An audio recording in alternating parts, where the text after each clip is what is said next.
بسم اللہ الرحمن الرحیم۔ السلام علیکم ورحمۃ اللہ وبرکاتہ۔ ترجمہ قرآن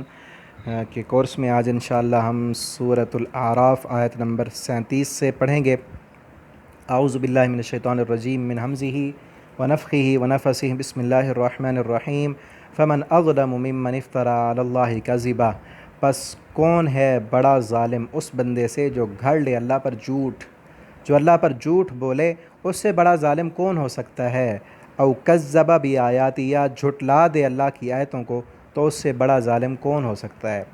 دو طرفہ باتیں ہیں۔ ایک، مشرکین مکہ جو تھے وہ کہتے تھے نبی صلی اللہ علیہ وسلم اپنی طرف سے کلام بنا کر کہتے ہیں کہ اللہ کا کلام ہے، تو اللہ تعالیٰ نے فرمایا تو پھر اگر محمد صلی اللہ علیہ وسلم اپنی طرف سے قرآن بناتے ہیں تو ان سے بڑا ظالم کوئی نہیں ہو سکتا۔ یا پھر آپ صلی اللہ علیہ وسلم پر واقعی اللہ تعالیٰ وحی اتار رہے ہیں، تو پھر جو مشرکین مکہ ہیں وہ اس وحی کو جھٹلا رہے ہیں۔ یہ کلام اگر حق ہے تو پھر او کذب بآیاتی، جو ان آیتوں کو جھٹلا دے، اس سے بھی بڑا ظالم کوئی نہیں ہو سکتا۔ دو طرفہ باتیں ہیں نا، یا تو آپ صلی اللہ علیہ وسلم جھوٹے ہیں معاذ اللہ، تو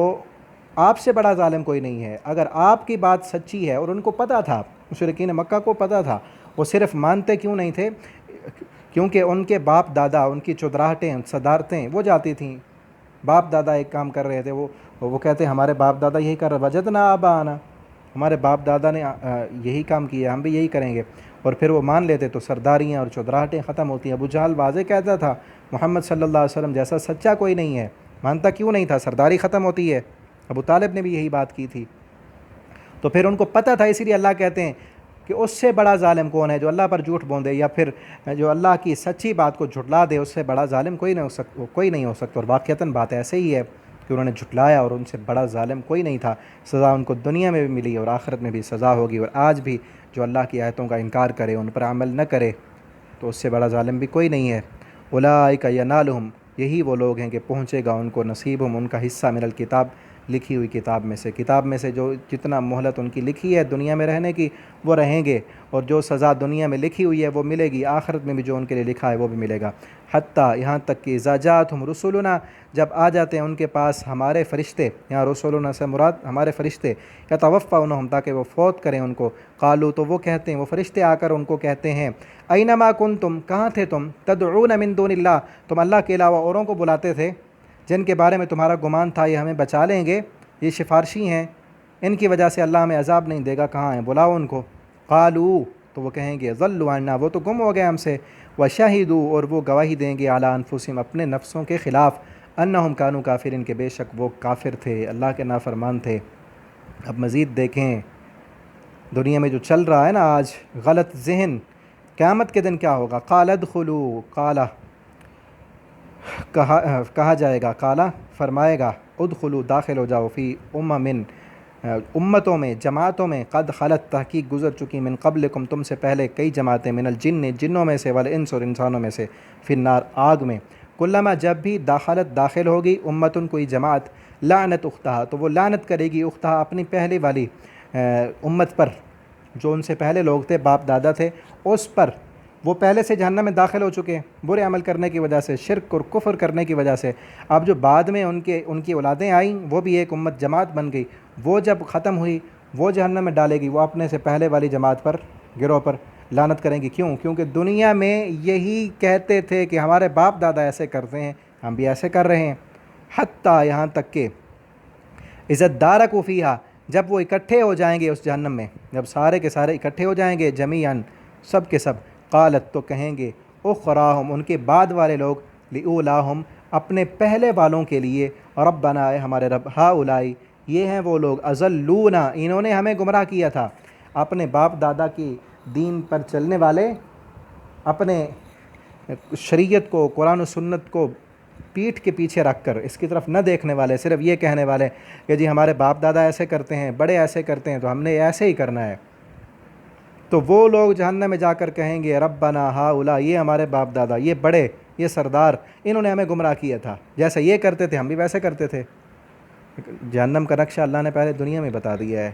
تو آج ہمیں چاہیے کہ باپ دادا کو نہ دیکھیں، ہو سکتا ہے وہ بھی انسان ہیں، ان سے بھی غلطی ہو سکتی ہے۔ ہمارے باپ دادا نے کیا کیا، استاد نے کیا کیا، بڑوں نے کیا کیا، ان کا حساب اللہ نے لینا ہے، ان سے اگر غلطیاں ہوئیں ان کا معاملہ اللہ کے ساتھ، ہم نے وہ عمل کرنا ہے جو قرآن و سنت سے ثابت ہو، وہی عقیدہ اپنانا ہے جو قرآن و سنت سے ثابت ہو، اسی عمل کو اختیار کرنا ہے جس عمل کے کرنے کا اللہ نے حکم دیا ہے، اور ان کاموں سے رکنا ہے جن کاموں سے رکنے کا اللہ نے حکم دیا ہے۔ یہ نہیں دیکھنا کہ ہمارا باپ کیا کرتا تھا، دادا کیا کرتا تھا، قوم والے قبیلے والے کیا کرتے تھے، ٹھیک ہے، ہمارا استاد کیا کرتا تھا، یہ چیزیں نہ دیکھیں، ورنہ کیا ہوگا؟ پہلے لوگوں کو، اپنے باپ دادا کو، بڑوں کو جن کے پیچھے چلتے رہے، ان کے لیے کہیں گے ربنا، ہے ہمارے رب، یہ لوگ انہوں نے گمراہ کیا ہمیں، فاتم عذابن، پس دے تو ان کو عذابن ضعفا من النار، دگنا عذاب آگ کا، ان کو ڈبل عذاب دے، کیونکہ خود بھی گمراہ تھے، ہمیں بھی گمراہ کیا۔ تو قال، اللہ تعالیٰ فرمائیں گے لکل ضعف،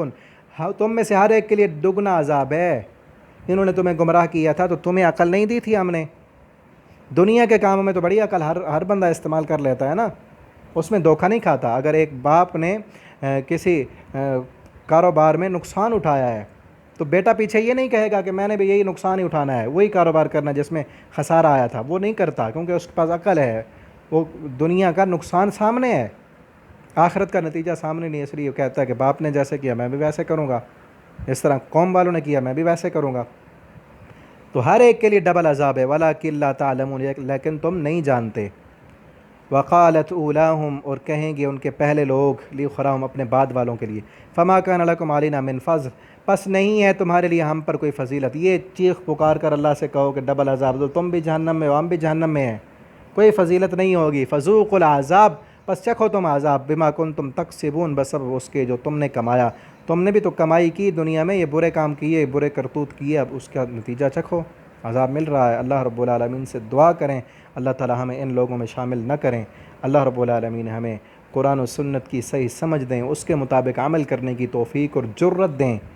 یہ دعا کیا کریں، قرآن و سنت کی صحیح سمجھ ہو اور اس کے مطابق عمل کی توفیق اور جرت ہو، کیونکہ قرآن و سنت کی سمجھ آ جائے تو پھر یہی باپ دادا کا مذہب، قوم اور قبیلہ یہ آڑے آ جاتا ہے کہ تو بڑا آ گیا۔ کئی لوگ مسلمان جو اس وقت تھے مکہ میں، ان کو ان کے سردار اور بڑے کہتے تھے کہ تمہیں بڑی سمجھ آ گئی دین کی، ہمارے باپ دادا جو تھے وہ غلط تھے، آج بھی دیکھ لیں ایسے ہی ہوتا ہے، یہی کہتے ہیں کہ باپ دادا جو تھے وہ کہ غلط تھے، تم بڑے آ گئے، تمہیں زیادہ سمجھ آ گئی۔ تو میرے بھائیو دوستو، ہمیں چاہیے قرآن و سنت، قرآن کو ترجمے کے ساتھ پڑھیں،